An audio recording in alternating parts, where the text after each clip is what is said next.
Hello everyone and welcome back to another video from Wake&Tech. In this video, I'm going to show you how to delete your account on Coinplix.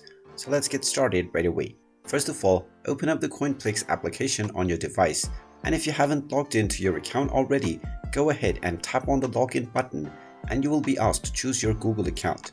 After selecting your Google account, you will be logged into your account, from which you can start playing various games and answering surveys in order to redeem your rewards.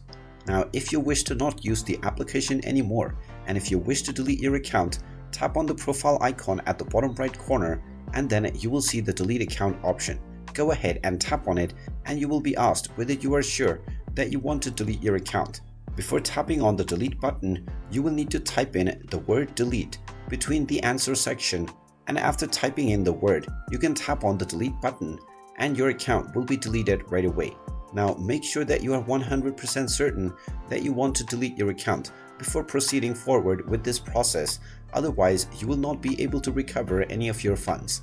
And there you have it. That is how easy it is to delete your Coinplix account. If you find this video helpful, make sure you hit that like button and subscribe to our channel if you haven't done so already. Also ring that notification bell to never miss another update from us.